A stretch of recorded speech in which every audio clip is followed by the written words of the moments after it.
Soul land 2 novel के इस part की स्टार्टिंग वहीं से होती है जहां सन मून एम्पायर ने स्टालो एम्पायर पर अटैक कर दिया था। इसी बीच बटालियन लेवल से ऊपर के ऑफिसर्स को मीटिंग के लिए बुलाया गया। जू युन भी वहां पहुंची और उसके साथ थे हुओ युहाओ और दाई लुओली, जो इस वक्त उसके टेम्पररी बॉडीगार्ड्स थे। लेकिन सच कहें तो जू युन बैटलफील्ड की कोई एक्सपीरियंस्ड कमांडर नहीं थी। वो तो एक प्रिंसेस थी और ये वॉर उसके नेशन की सर्वाइवल से जुड़ा हुआ था, तो ऑब्वियस है कि उसका एंग्शियस होना नेचुरल था। युहाओ और दाई लुओली कॉर्प्स कमांडर के टेंट तक पहुंचे, लेकिन बॉडीगार्ड्स होने की वजह से उन्हें बाहर ही रुकना पड़ा। युहाओ अंदर क्या चल रहा है ये जानना चाहता था, लेकिन उसने स्पिरिचुअल पावर से सेंस करने की कोशिश नहीं की, क्योंकि अगर अंदर कोई पावरफुल सोल मास्टर हुआ और उसने उसकी अंडुलेशंस पकड़ ले तो सीधा बड़ी प्रॉब्लम हो सकती थी।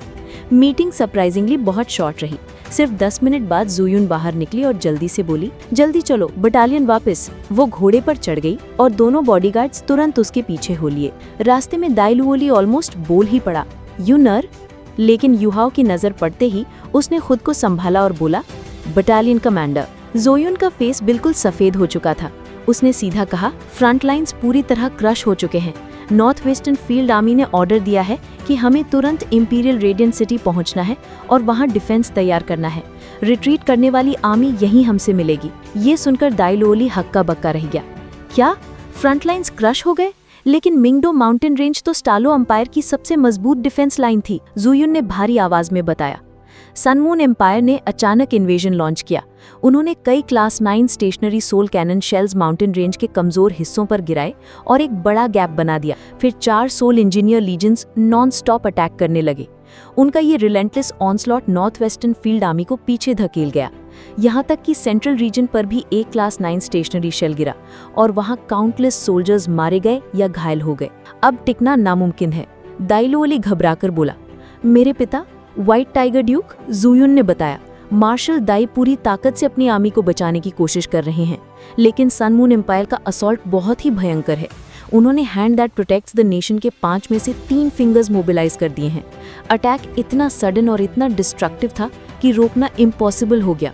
युहाओ ने धीरे से पूछा, वेस्टर्न बॉर्डर्स पर कुल कितने सोल्जर्स हैं? जू युन ने बताया, नॉर्थ वेस्टर्न फील्ड आर्मी के पास 11 लीजन्स हैं, वेस्टर्न फील्ड आर्मी के पास 8 लीजन्स, फाइटिंग स्ट्रेंथ करीब 80,000, ऑक्सिलरी सोल्जर्स 2 लाख, यानी टोटल लगभग 4 लाख, और पीछे रिजर्व लीजन्स भी हैं जिनमें 2 लाख और सोल्जर्स हैं। युहाओ ने कैलकुलेट करके समझ लिया, वेस्टर्न बॉर्डर पर करीब 6 लाख सोल्जर्स थे।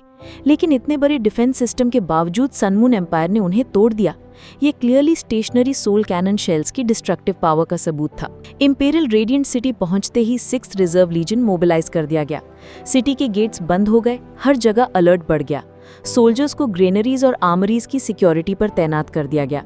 पूरा एटमॉस्फेयर टेंशन से भर चुका था। युहाओ, जू युन और दाई लुओली को ईस्टर्न साइड पर तैनात किया गया, क्योंकि रिक्रूट्स ज्यादा थे और वेस्ट फ्रंट पर डायरेक्ट अटैक होने की संभावना थी। लेकिन जू युन जब दूसरी मीटिंग से लौटी, उसका फेस और भी ग्लूमी हो चुका था।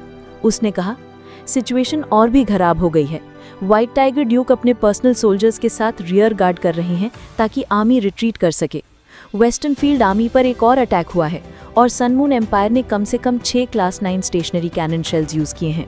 युहाओ ये सुनकर शॉक हो गया। वो जानता था कि स्टेशनरी कैनन शेल कितना टेरिफाइंग होता है। दाई लुओली का चेहरा पीला पड़ गया, लेकिन अगले ही पल उसका रिजॉल्व स्ट्रांग हो गया। मैं अपने पिता को ढूंढने जा रहा हूँ जू युन, मैं जा रहा हूँ। लेकिन युहाओ ने उसे कोल्ड टोन में रोक लिया। तुम कहीं नहीं जाओगे।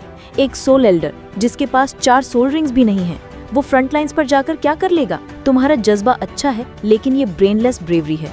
अगर सच में अपने पिता की हेल्प करना चाहते हो तो कल्टीवेट करो, स्ट्रांग बनो। युहाओ ने फिर दोनों से कहा, तुम लोग यहीं रुको और कल्टीवेशन करो, मैं खुद फ्रंट लाइन्स जाकर इंटेल लेकर आता हूँ। जू युन और दाई लुओली शॉक्ड रह गए। युहाओ की कोल्ड आइज अचानक सॉफ्ट हुई। उसने लुओली के कंधे पर हाथ रखा और कहा, मुझे अपना बड़ा भाई कहो, ओल्डर ब्रदर। दाई लुओली के मुंह से अनजाने में निकल गया। युहाओ हल्की मुस्कान के साथ बोला, बस यहीं रुको, मैं जल्द ही वापस आऊंगा। और अगले ही पल वो बिना कोई सोल पावर एंडुलेशन छोड़े डिसअपियर हो गया। जू युन स्टन रह गई।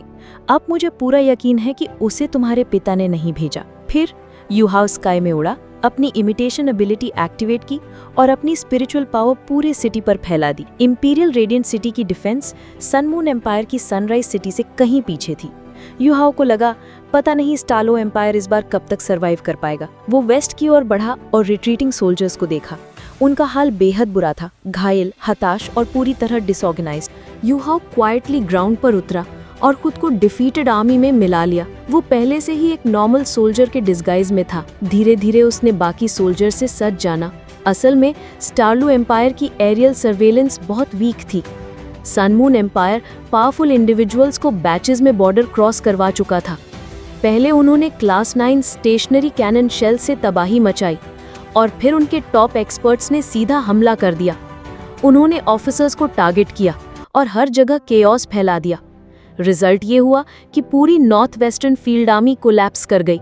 अगर व्हाइट टाइगर ड्यूक ने अपनी आर्मी को स्ट्रिक्ट कंट्रोल में ना रखा होता तो लॉसेस और भी भयानक होते। फिर भी फ्रंट लाइंस पर करीब 70,000 सोल्जर्स ऑलरेडी मारे जा चुके थे। डिफीटेड सोल्जर्स ने यू हाओ को बताया, पहले एक टेरिफाइंग एक्सप्लोजन हुआ, फिर आसमान से लगातार बीम्स ऑफ लाइट बरसी। उन्होंने स्टारलो एम्पायर के स्ट्रॉन्गहोल्ड को पूरी तरह डिस्ट्रॉय कर दिया। इसके बाद सनमून एम्पायर के सोल इंजीनियर्स अंदर घुस आए और मैसेकर शुरू हो गया। स्ट्रैटेजी साफ थी, टॉप टियर स्ट्रेंथ से रास्ता खोलो। उनके पास फ्लाइंग कैपेबिलिटी और एरियल आर्मी थी। एयर सुप्रीमेसी पूरी तरह सनमून एम्पायर के कंट्रोल में थी। स्टारलो एम्पायर को पहले से पता था कि वो सोल टूल्स में पीछे हैं, लेकिन इस वॉर ने असली रिफ्ट दिखा दी। ये गैप सच में बहुत बड़ा था। यू हाओ ने वेस्ट की ओर जर्नी जारी रखी। अब उसे साफ समझ आ चुका था, पुराने traditional defence systems Sunmoon empire के एडवांस्ड सोल टूल्स के सामने बिल्कुल यूजलेस थे। मिंगडू माउंटेन रेंज जो स्ट्रॉन्गेस्ट डिफेंस लाइन थी, अब टूट चुकी थी और ये हार अब लगभग इरिवर्सिबल लग रही थी। कुछ ही देर में यू हाओ ने 200 किलोमीटर्स कवर कर लिए। उसे इंटेंस सोल पावर एंडुलेशंस महसूस होने लगे। आसमान काला था और अलग अलग रंग की चमक बॉर्डर से उठ रही थी। मिंगडू माउंटेन रेंज में एक विशाल गैप बन चुका था। काली जली हुई शेप साफ बता रही थी, ये सब क्लास 9 स्टेशनरी शेल्स के ब्लास्ट से हुआ है। उस गैप से सनमून एम्पायर के सोल्जर्स लगातार अंदर घुस रहे थे। स्टारलो एम्पायर के डिफेंस पूरी तरह कोलैप्स कर गई थी। यू हाओ के मन में सवाल उठा, क्या व्हाइट टाइगर ड्यूक और उनकी पर्सनल गार्ड भी मारे जा चुके हैं? सर्वेलेंस सोल टूल्स आसमान में घूम रहे थे। नीचे सोल इंजीनियर फ्रंट्स एक्टिव थे और शॉकिंग बात ये थी कि नॉर्थ वेस्टर्न फील्ड आर्मी सिर्फ आधे दिन में खत्म हो चुकी थी। यू हाओ मिड एयर हॉवर करते हुए गहरी सांस लेता है। उसने स्पिरिचुअल पावर विड्रॉ की और इमिटेशन एबिलिटी एक्टिवेट कर दी। अब सर्वेलेंस टूल्स भी उसे डिटेक्ट नहीं कर पा रहे थे। फिर उसके पीछे उभरा एक रोज गोल्ड वर्टिकल आई और उसके सिर के पीछे फैल गया rose gold wheel of light. कुछ ही पल बाद उसकी आंखें नॉर्थ की ओर घूम गई। उसे फील हुआ कि व्हाइट टाइगर ड्यूक नॉर्थ की तरफ रिट्रीट कर रहे हैं। यू हाओ ने तुरंत नॉर्थ की ओर उड़ान भरी। वो समझ चुका था कि व्हाइट टाइगर ड्यूक ईस्ट की ओर रिट्रीट क्यों नहीं कर रहा। सनमून एम्पायर का सबसे डेंजरस प्रेशर उसी पर था। वो नॉर्थ रिट्रीट करके दुश्मन को अपनी तरफ खींच रहा था ताकि बाकी आर्मी को रिट्रीट करने का टाइम मिल सके। यू हाओ के मन में उसकी नफरत अब भी थी, लेकिन रिस्पेक्ट और बढ़ गया था। मार्शल होते हुए भी वो खुद रिस्क ले रहा था, सिर्फ इसलिए ताकि अपनी आर्मी सर्वाइव कर सके। यू हाओ नॉर्थ की ओर उड़ता गया। जमीन पर हर तरफ कॉर्प्सेस बिखरे थे।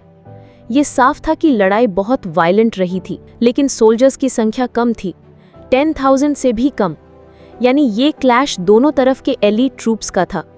नॉर्थ वेस्टर्न फील्ड आर्मी के पास सोल इंजीनियर्स कम थे, लेकिन उनके पास ट्रू सोल मास्टर्स की लीजन्स थी।